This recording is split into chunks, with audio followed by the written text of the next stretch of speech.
যেটা আমরা ওই যে গুপ্ত বলে জানি আর কি, জায়গায় জায়গায় গুপ্ত। ভাই কি করব? তারা কতটুকু বিবেকহীন, বাচ্চাদেরকে পচা খাবার দিয়ে সবগুলি হসপিটালে পাঠিয়েছে। 14,350 শিক্ষক ওনারা নিয়োগ দিয়ে গেলেন। আমি গতকালকে আমাদের ডিসি সাহেবের সাথে আলাপ করলাম। পত্র পত্রিকায় ঢালাও করে উঠলো যে এইখানে কারচুপি রয়েছে, দুর্নীতি রয়েছে, নিয়োগ ঠিক মতো হয়নি। সাংবাদিকরা লিখে বসলেন।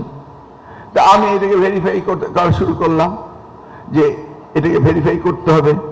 কেন বা তারা তড়িঘড়ি করে এক রাত্রের মধ্যে সব নিয়োগ দিতে হলো? রিটার্ন করেছে, রেখে দিত, নেক্সট গভর্নমেন্ট করবে। হাওয়ার আমি বাদ দেইনি। আমি তাদেরকে বলেছি যে তাদেরকে আমি নিয়োগ দিব, পিটিআইতে পাঠাবো 2 মাস, 9 মাসে যে 2 মাস ট্রেনিং করাবো, তারপর তাদেরকে পাঠাবো এবং প্রভিশনাল পিরিয়ডে রাখবো। আপনারা শুনে আশ্চর্যজনিত হবেন, এই 14,350 জন শিক্ষকের মধ্যে ম্যাক্সিমাম শিক্ষক হচ্ছে বিভিন্ন পাবলিক ইউনিভার্সিটির অনার্স মাস্টার্স করা। আই লাভ ইট। সেই জায়গায় আমাকে কি করতে হবে? এই ধরনের উঁচু মানের ছাত্রছাত্রী যদি শিক্ষকতা আসে, তাহলে তাদেরকে সেই সম্মানটাও দিতে হবে। অতএব we need to change our pay scale এবং for the ground level. A grade ক্লিংকারের কনফিডেন্স সিমেন্ট, বাংলাদেশের হৃদয় জুড়ে। যদি উন্নত বিশ্ব হয়, শিক্ষাকে সবচেয়ে বেশি গুরুত্ব দেওয়া হয়, শিক্ষককে সবচেয়ে বেশি গুরুত্ব দেওয়া হয়। এই বিষয়গুলো আমাদের দেখতে হবে। আমাদের শিক্ষার মান উন্নয়ন করতেই হবে। দেখুন, আমাদের প্রধানমন্ত্রী, তিনি শিক্ষাকে সবচেয়ে বেশি গুরুত্ব দিচ্ছেন। মধ্যরাতে তিনি কল করে বসেন, দেখলাম ফরিদপুরে মিড ডে মিলে পচা খাবার দিয়েছে।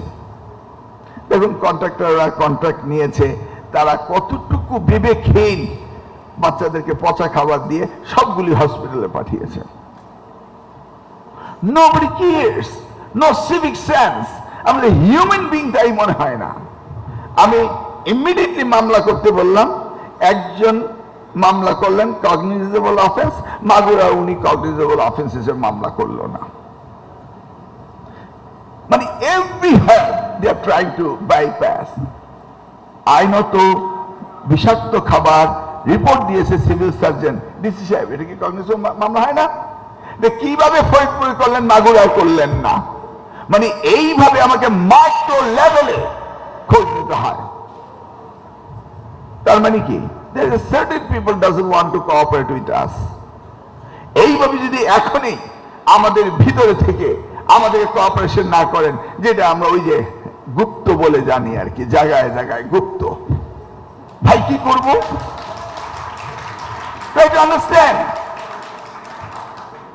আবার যদি আমি সকলকে বলি দল থেকে নিব, তাহলে আপনারা বলবেন দলবাজ হয়ে গেছে, প্রপারলি কাজ করছে না।